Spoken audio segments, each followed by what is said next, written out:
And now, Ghana, known formerly as the Gold Coast, was the first on the continent to gain independence. Today, it marks 63 years of that. And in the days leading to the anniversary, the government has reaffirmed their primary objective of mobilizing the West African country into a sustainable future, which they believe can be achieved by fostering entrepreneurship and especially focusing on young people to empower them and reduce unemployment. In what is an important year of election, Ghana needs to start focusing on succession and empowering young leaders to take up the legacy of Kwame Nkrumah and other leaders, according to a government statement. After independence, Ghana continued to rely on loans from foreign financial institutions such as the World Bank and the International Monetary Fund to support its annual budgets and development projects. But that was before. Since last April, the country officially graduated from the IMF's Extended Fund Facility Program, and in May, President Nana Akufo-Addo launched a charter and a strategy paper to guide the country in the implementation of the Ghana Beyond Aid program with a goal to create a self-sufficient and prosperous nation governed by the rule of law, respect for human rights and individual freedoms, among others. L'état de droit, le respect des droits de l'homme et des libertés individuelles, entre autres. With us now is Arnold Safo Kantaka, chairman and founder of the Future of Africa of Ghana project. A warm welcome to you. Thank you very much for joining us on the program, Arnold. First off, I'll say congratulations and happy independence anniversary to you. How do you think the government of Ghana can mobilize Ghanaians for a sustainable future?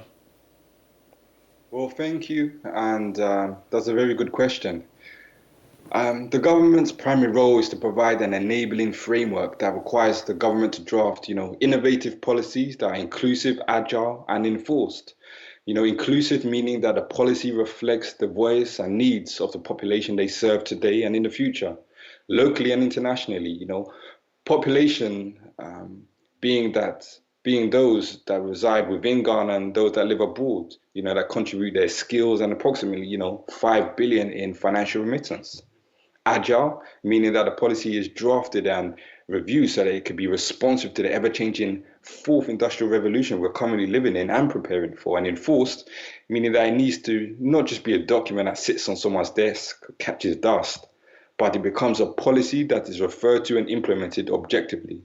By saying that, aside from the government playing their role, creating an enabling environment, we, the Ghanaians, need to organize and mobilize ourselves too. That means uniting in effective ways through associations, community groups, enterprises, or as partners in structured, formalized entities with robust governance structures as we, Future of Ghana, our organization, have formed in isolation and with partners. So how would you describe the place of young Ghanaians? Do you think that they are empowered? Well, with 56% of the population aged under 25 and a median age of 21 years old, Ghana clearly has a youthful population. And as an organization, we specifically focus on, this youthful population, the second generation. We believe they are acknowledged, but not empowered enough as a financial or a skilled economic resource that can contribute to the development of the nation. Yes, there have been some positive initiatives developed and implemented by the government, such as the NAIP program, and plenty of private sector-led training initiatives, but a lot of lip service needs to translate into actionable, tangible outcomes of support and empowerment for the said demographic. Abroad, we have a mature youthful population of professional Ghanaians that are in, dare I say, more respected, better educated positions than their parents were, who, were and are the primary remitters. But the second generation have less of a connection. But if this generation are not connected in meaningful ways with their country, that's 6% that remittance contributes towards GDP. Within 5 to 7 years, when their parents either retire or move back home, who's going to plug that gap? And that economic resource, whether it be finance or education, what's going to happen to it? And, the Ghana youth residing in Ghana, they're some of the most innovative, creative individuals growing up within this fourth industrial revolution, where innovation is a key determinant to getting either jobs or establishing an enterprise. So, a great deal of empowering, self-learning and self-advancing is happening, but with an enabling framework, that support can really, drive innovation even more. And with a supportive ecosystem, the opportunities for the next generation are really endless.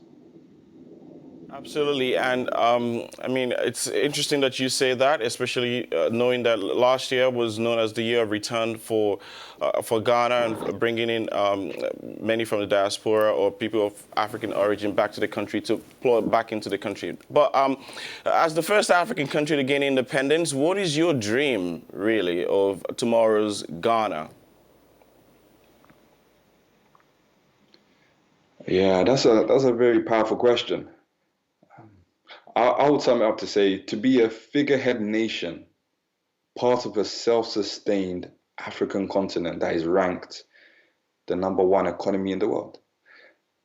India has a nominal GDP of about 2.94 trillion, USA just under 22 trillion, China about 14 trillion. But Ghana in isolation is about about just under 70 billion. But as a continent, we have a nominal GDP of 2.19 trillion. So to really galvanize ourselves to be in a position of influence requires a strategic, united, African-led approach. So rather than Ghana trying to agree bilateral trades deals with the US, whose nominal GDP dwarfs Ghana, if we truly unite as one, as Africa, and negotiate trade deals, we can really have a more balanced conversation around the table. And I believe this is what the current president's trying to do, with his